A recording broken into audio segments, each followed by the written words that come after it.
Olá, estudantes da primeira série. Sejam todos bem-vindos, sejam todas bem-vindas. Eu, professor Paulo Brito, para que a gente converse sobre a formação das monarquias nacionais.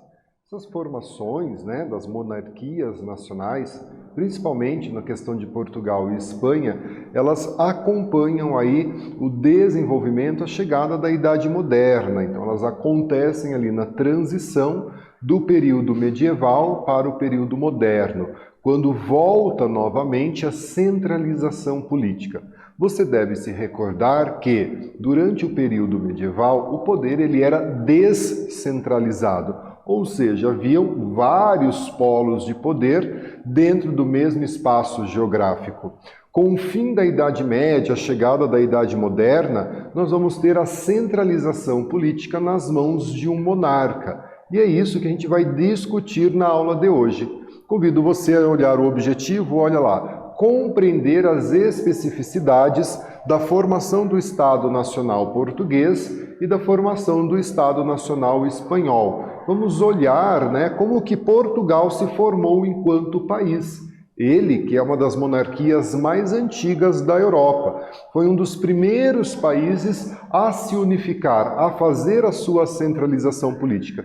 E é claro que isso tem as suas consequências com as grandes navegações, com a colonização da América, com Portugal formar um império ultramarino a partir da sua centralização política. O mesmo com a Espanha. Então convido você a gente discutir sobre essas especificidades da formação da monarquia portuguesa, da formação da monarquia espanhola, eles que estão na vanguarda da formação das monarquias no contexto europeu. E a gente está falando de monarquia, Como podemos definir uma monarquia, Olha a pergunta ali que traz o início da nossa discussão. Como que a gente pode definir uma monarquia?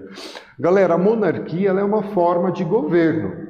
O Brasil, pós a sua independência, adotou a monarquia com Dom Pedro I e, posteriormente, com Dom Pedro II. Nós fomos praticamente o único país da América, com uma pequena exceção do México, que também teve, mas o México foi questão de 8 meses que vamos manter, nós, o Brasil, vamos manter uma monarquia pós-independência. Então a monarquia é uma forma de governo onde eu vou ter um rei, uma rainha, um imperador, uma imperatriz, um monarca ou uma monarca, que exerce o papel político. E quando nós falamos de monarquia, eu tenho certeza que você vai se recordar da rainha da Inglaterra, a atual rainha da Inglaterra, a rainha Elizabeth, há cerca de 70 anos no poder, Ela assumiu o trono muito jovem e está no trono inglês desde então. Pode ser uma monarquia mais ativa, governando o Estado propriamente dito, ou mais passiva, que é uma monarquia mais cerimonialista, em que cumpre as funções de representação, como é o caso atualmente da Inglaterra. A rainha da Inglaterra, ela faz a representação da Inglaterra, do Reino Unido. As funções administrativas cabem ao primeiro-ministro, não é mesmo? Uma curiosidade, a rainha Elizabeth, ela não é a rainha que está há mais tempo no trono, Nós vamos ter na França o rei Luís XVI, se eu não me engano, que ficou mais de 70 anos no poder, não é? A rainha Elizabeth, ela está aí chegando aos seus 70 anos de reinado. Quiçá, ela alcança aí o título de monarca mais tempo no poder, não é mesmo? E olha só, pessoal, quando a gente resolve, então, analisar o processo de formação das monarquias da Península Ibérica, e aí é um conceito muito importante, um conceito da geografia que a gente traz aí para a história dessa interdisciplinariedade da área de ciências humanas. A gente vai falar muito Península Ibérica. Quando a gente se refere à Península Ibérica, nós estamos falando de Portugal e de Espanha. Península, uma porção de terra cercada por água por quase todos os lados e ligada ao continente.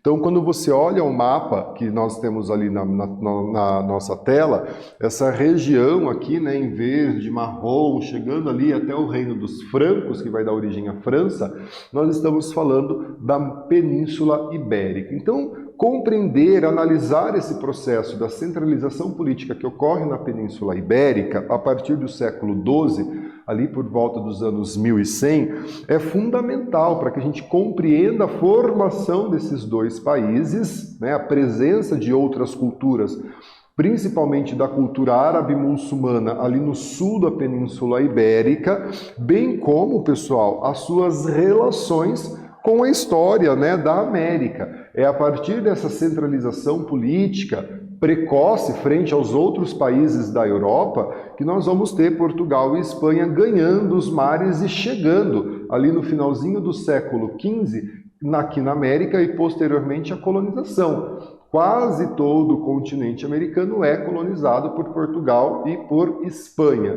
A América do Norte, nós sabemos a presença dos anglo-saxões e dos franceses na colonização da América do Norte. Então, a formação do Estado Nacional Português, ou seja, o início da formação dessa monarquia.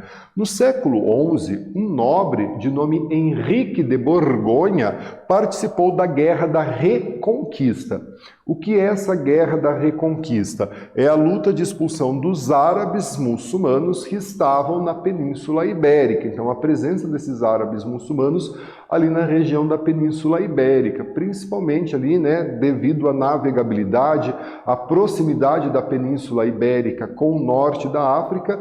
Então, essa presença dos árabes muçulmanos. Esse nobre, Henrique de Borgonha, luta pela expulsão dos árabes muçulmanos na Península Ibérica. Como recompensa, ele ganha do rei Leão e Castela uma faixa de terra, que vai ser chamada de Condado Portucalense, né? Ele ganha aí um espaço de terra, um tanto de terra, um condado. E daí, então, ele passa a administrar esse condado. Aqui a gente tem essa representação da formação do Estado Nacional Português, essa pintura, né? Então, a presença aí de membros da Igreja Católica. Então, a Igreja Católica sempre presente nesse processo de formação das monarquias, não só ibéricas, como também da Europa Ocidental de uma forma geral. Além da Península Ibérica, vai estar presente na formação da França, na formação da Inglaterra e de outros países da Europa. Então, essa representação que traz, né, essa ideia do monarca, né, aqui o rei, a Castela, Aragão e Castela, aqui Henrique de Borgonha, né, ganhando esse condado, né, que ele vai chamar de Condado Portucalense.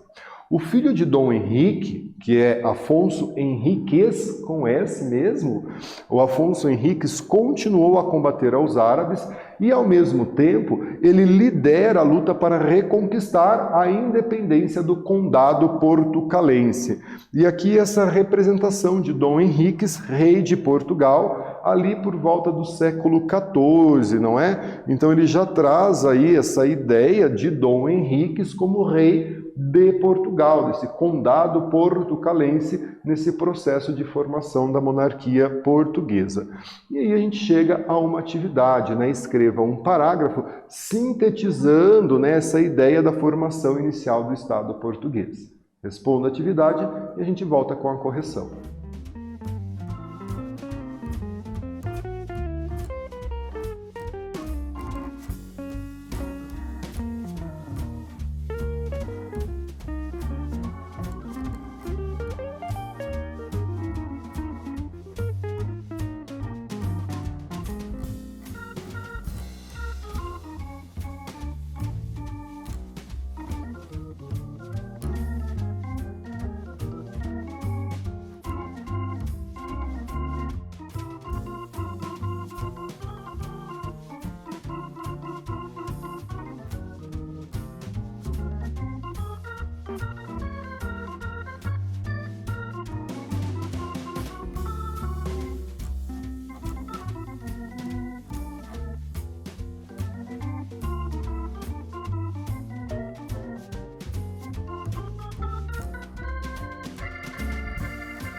Pessoal, vamos então corrigir a nossa atividade, né? Um parágrafo aí sintetizando essa ideia da formação do Estado Nacional Português, não é? A formação de Portugal, como um país independente, tem origem ali por volta do ano de 1093, ainda no século XI, através de terras doadas pelo rei Dom Afonso VI de Leão e Castela, a Dom Henrique de Borgonha. A história de Portugal, porém, deve ser entendida desde a ocupação da Península Ibérica, né? Então essa formação da identidade, né, do território português a partir também da ocupação da Península Ibérica.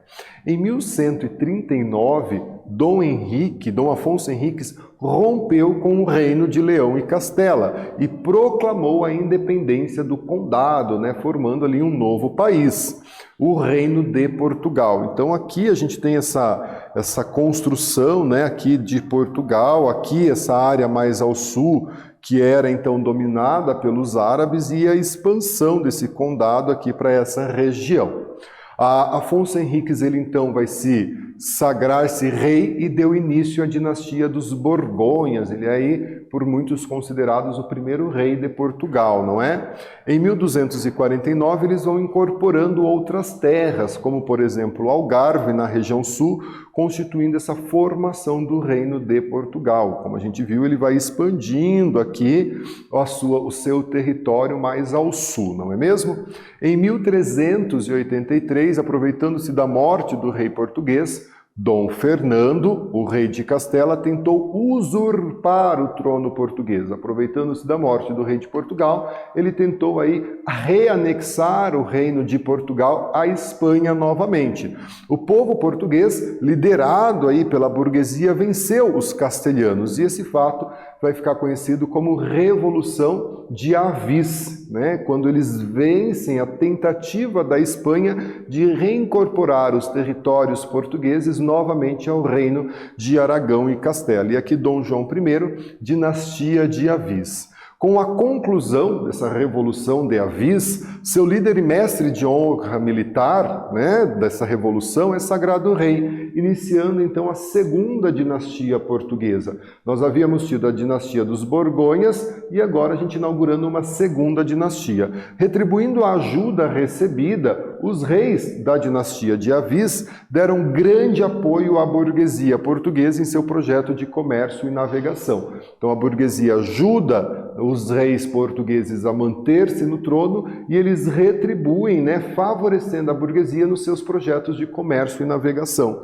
E esses fatores vão ser determinantes para o futuro, né, da política mercantilista portuguesa e do sucesso de Portugal às grandes navegações, a conquistas de território para além da Europa. E daí a gente pode citar o Brasil, a gente pode citar territórios na África, como Moçambique, Angola, territórios na Índia, como Calicut, territórios na China, como Macau, e a expansão da navegabilidade do comércio português. E olha só, a formação do Estado monárquico espanhol, ele se dá ali por volta dos anos de 1460, com o casamento dos reis Aragão e Castela, que haviam se unido na luta contra os muçulmanos. Então aqui, Fernando de Aragão e Isabel de Castela. Então eles eram donos, né, eram monarcas de duas regiões, e ao se casarem eles vão unir essas duas regiões nesse processo de formação do Estado português e na luta para expulsar os árabes muçulmanos, né?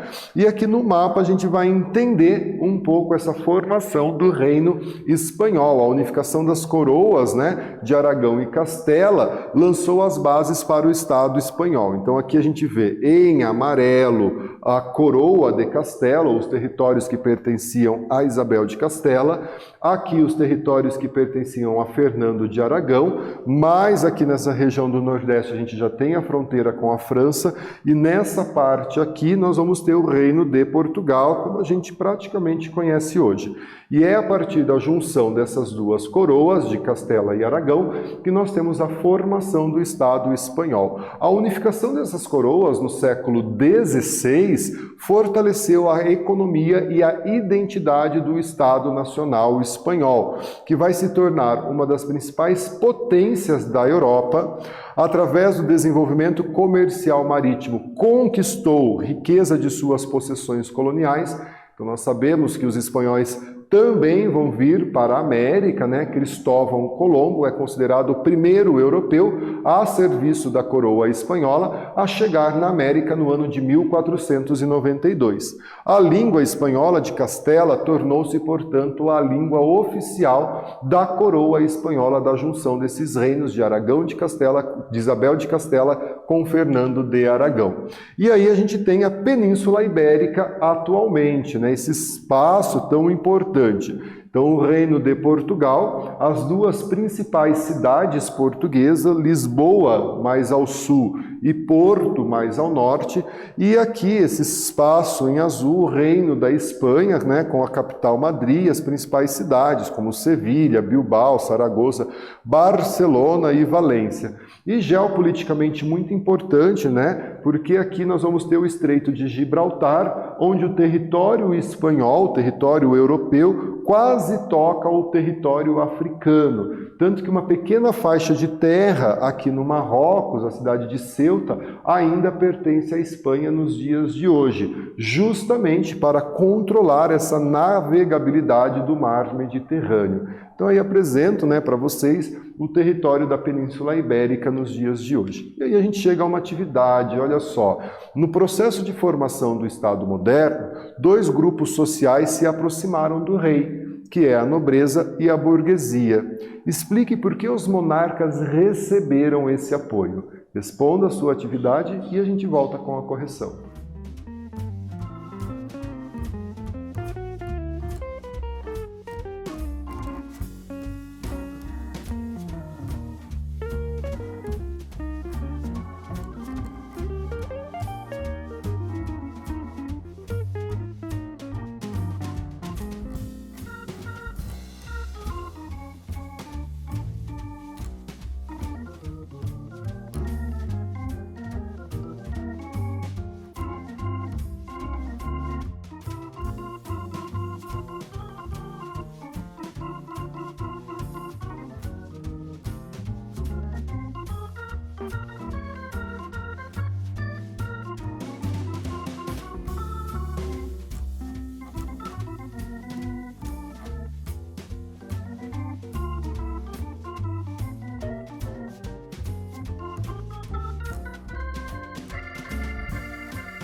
Pessoal, vamos então corrigir a nossa atividade, né? No processo de formação do Estado moderno, dois grupos sociais se aproximam do rei. a nobreza e a burguesia. Explique por que os monarcas receberam esse apoio, não é?